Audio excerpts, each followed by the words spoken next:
Hello and welcome to Car and Bike. We have a very special guest, Manoj Berry, who calls himself an accountant turned brand expert, but he's a motorcyclist at heart. That was Car and Bike's Preetam Bora introducing me to the viewers of that channel. It was a long conversation, largely around bikers of course, in which I shared my insights into years of research to try and understand why bikers choose one brand of motorcycles over another. And about Preetam Bora's introduction to me as an accountant. That's right.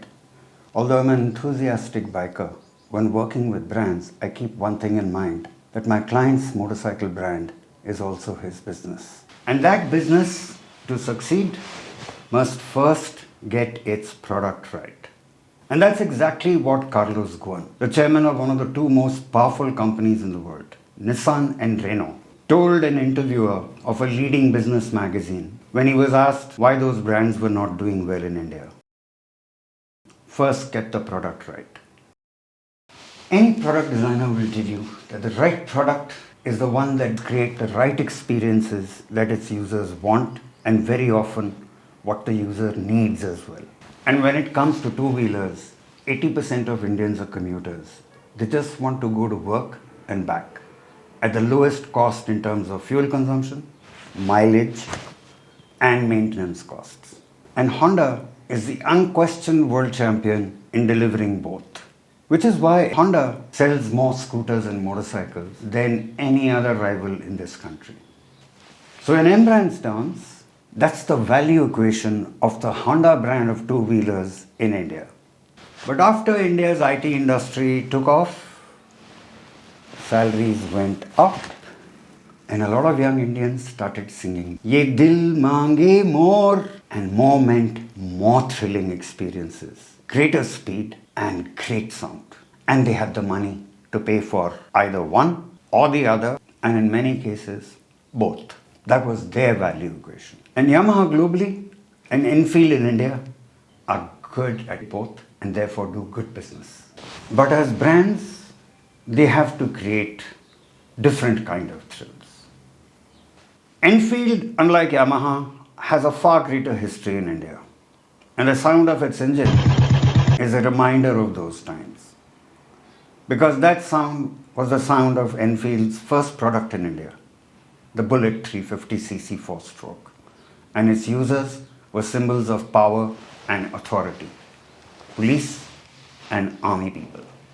And that sound was also a reminder of more relaxed times, something that I feel increasingly stressed out young Indians, especially those in office jobs, miss hugely. So the Enfield Bullet's single-cylinder air-cooled engine's relaxed beat sends a message to its user. Chill, bro. But then there's another set of bikers who find life boring, who just want to thrill, bro. And Yamaha, because its history is that of a world champion in motorcycle racing, does that extremely well. So naturally, Yamaha is a champion at making products that do the same thing on the road. Give you the speed, the feel, and its sound.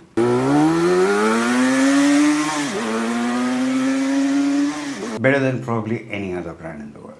And since a fighter jet takes that paradigm of speed and sound to another level, Yamaha has used fighter jet pilots as symbols in its advertising, as well as in the styling of its motorcycles.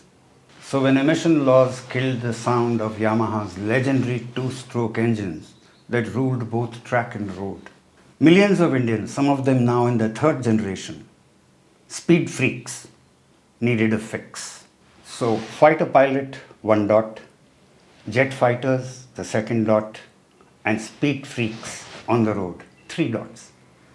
Embrand joined these dots to create a line. A line of product concepts of a new range of 4-stroke motorcycles, liquid-cooled, like Yamaha's latest race-winning motorcycles, that Embrand checked with India's speed freaks first to find out if that was the fix that would work for them. The second most important question, how much would they pay for it? And the third, to make it a business case, how many others did they think would also buy that fix? the distillation of all its efforts in user experience research is what Embrand calls the customer value equation. And this value equation is what Yamaha India sent to its product designers in Japan. And the result, 2 years later, were Yamaha's YZF R15 and R3. Both looked like Yamaha's racing bikes, with engines slightly smaller than Yamaha's racing bikes, cost less to make, and therefore priced less, but with speeds dangerous enough to not only satisfy the speed freaks in India, but to blow every other four-stroke motorcycle from any other brand into the woods. And that formula, Embrand's value equation, not only restored Yamaha's business in India, but across many countries in Southeast Asia as well. But that was 20 years ago. Emission laws are far stricter today, making the speed and the sound that freaks of any sort, the chill bros or the speed bros want, is getting extremely expensive and forcing all automobile makers to shift to electric vehicles. In India's crowded urban metros, commuters meanwhile have found a better solution to be the metro rail systems or cab hailing apps like Uber and Ola, etc. So while fleet sales are doing well to people like Uber and Ola, overall private car usage and sales are going slowly down. Speed and sound freaks are growing ever larger in number. Brands like Porsche and Ferrari and many others delivered the fix for addicts on four wheels. But today, BYD's Seal and Sea Lion have stolen their thunder, literally. And in terms of sales, quietly, without advertising, but with test drives. A surefire formula for reducing marketing costs and pricing, and delivering the same user experience, the feel and the styling of speed. The same one that the YZF-R series used way back. What if BYD was to use the same formula but on two wheels? To give a fix to the growing number of Indian speed freaks and who might be facing withdrawal symptoms starting in Delhi, let's say, which has announced that it will ban anything except electric vehicles in 2026.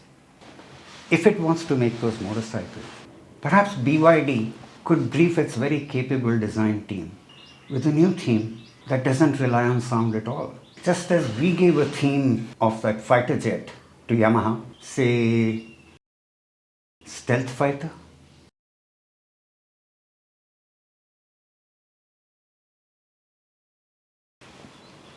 This is just one of the what-if scenarios that Embrand created.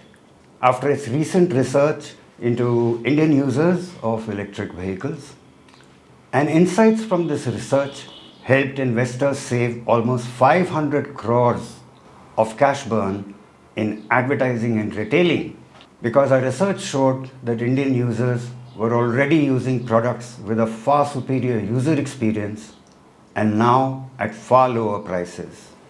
Because import tariffs that had protected Indian products so far are gone.